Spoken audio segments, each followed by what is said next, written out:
A caregiver accidentally mixed up the medication and injected 100 grams of morphine into a wealthy man's body. This dosage was enough to cause death within 10 minutes. She frantically called for an ambulance, but the rich man immediately cut the phone line. The wealthy man said that by the time the ambulance arrived in this rural area, it would be too late.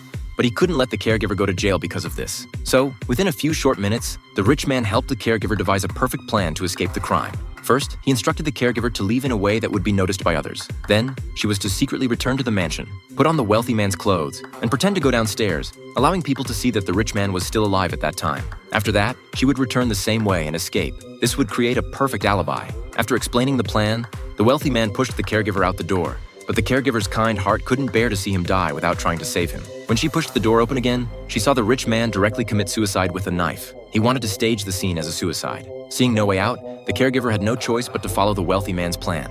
However, she misremembered the instructions and not only failed to avoid the surveillance cameras, but was also captured by them driving into a small road. When she returned, she was accidentally discovered by someone.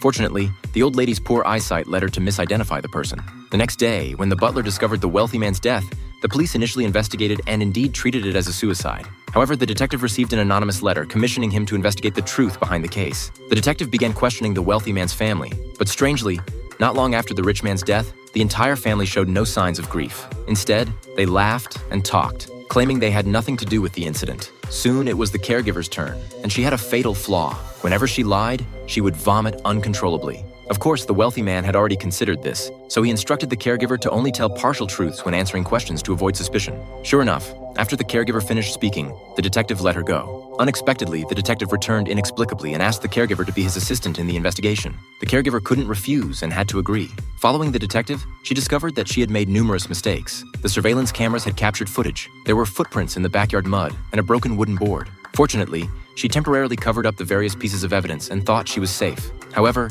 she never expected that a will left by the wealthy man would once again push her into the spotlight. The old man was a best-selling mystery writer during his lifetime, and his books were sold worldwide. As a result, he had amassed a fortune worth billions. However, he had decided to leave all his inheritance to the caregiver and not a single penny to his children and grandchildren. The reason the wealthy man did this was that his children and grandchildren were all harboring ill intentions. First, his eldest son-in-law had an affair, then his daughter-in-law secretly falsified accounts, and even his most beloved eldest grandson was a good-for-nothing spendthrift. Leaving money to these people would only encourage their bad habits. When this group of people learned about the distribution of the inheritance, they finally revealed their true colors.